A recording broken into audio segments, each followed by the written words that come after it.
Hello, everyone. In this video, we'll see about judicial separation. Judicial separation, Section 10, under Hindu Marriage Act 1955. Meaning, judicial separation is a temporary suspension of marital rights and duties by court order. Spouses are not bound to live together during this period.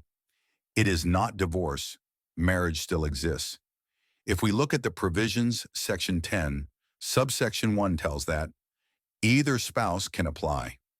Grounds are same as divorce. Section 13, subsection 1 and 2.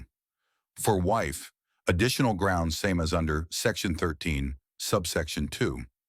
Section 10, subsection 2 tells that, after decree, no obligation to cohabit.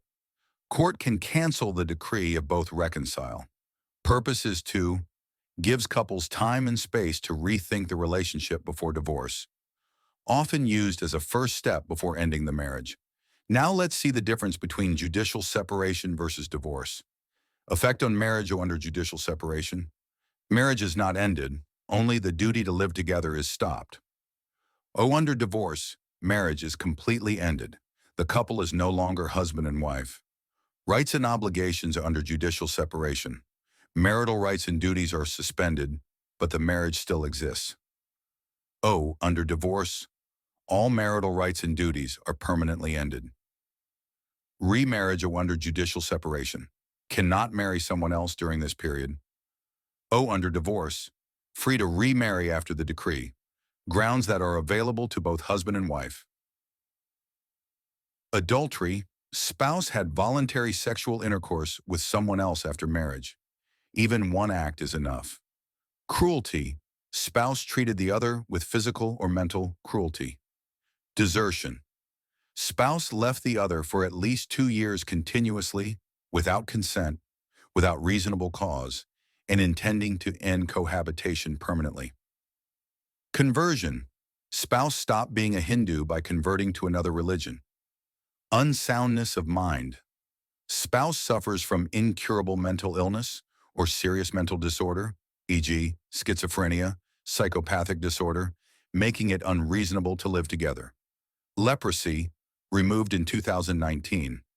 Earlier, incurable virulent leprosy was a ground. Venereal disease, spouse has a communicable, sexually transmitted disease. Renunciation of world, spouse has joined a religious order and renounced worldly life.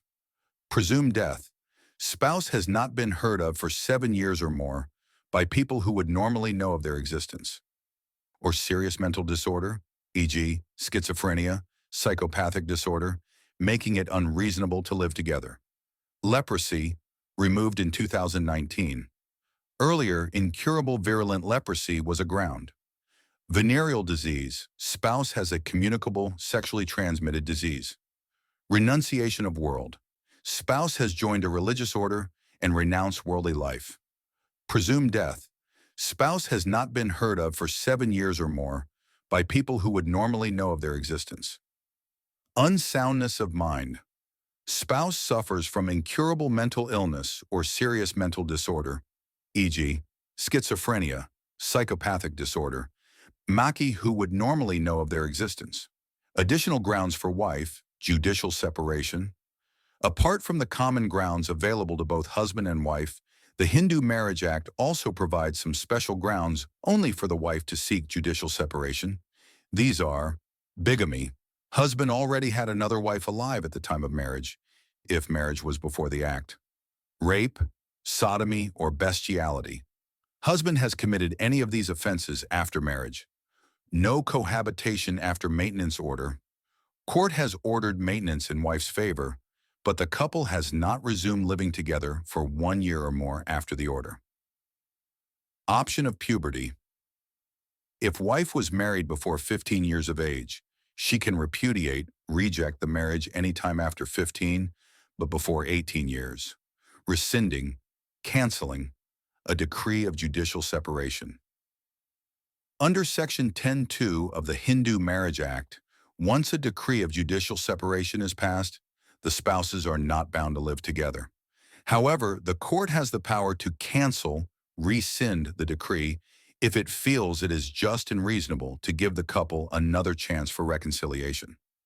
The court exercises this power very carefully and only when there are genuine reasons for resuming marital life. Circumstances where court may rescind the decree, ex parte decree, if one party could not attend the case and gives a valid excuse. Resumed cohabitation, if the couple starts living together again after the decree. Condonation, if the offended spouse has forgiven the offense. Willingness to live together. If one spouse convinces the court that they are ready to live as husband and wife and will not repeat past mistakes. Cure of disease, mental illness. If the spouse who was suffering from venereal disease or unsoundness of mind is cured, but the other still refuses cohabitation. So, under these circumstances, court will rescind decree, incidents and effects of judicial separation. When a court grants a decree of judicial separation, the marriage still continues to exist, but the rights and duties of husband and wife are suspended. It is like a temporary break, not a complete end of marriage. So the main effects are: marriage not dissolved, husband and wife remain legally married. No obligation to live together, they are not bound to share bed, home, or meals. No cohabitation required, they are not obliged to have marital relations. Can reunite later. If they want, they can resume living together without remarriage since their marriage is still valid. Bigamy applies.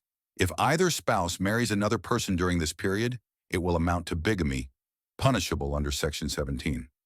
Right to maintenance. Wife can claim alimony from husband. Husband may also claim maintenance from wife under Section 25. Independent woman, femicole. Wife is treated as an independent woman in respect of property rights during the separation. Suspension of marital rights. The usual rights and duties of marriage are suspended and replaced by those directed in the decree.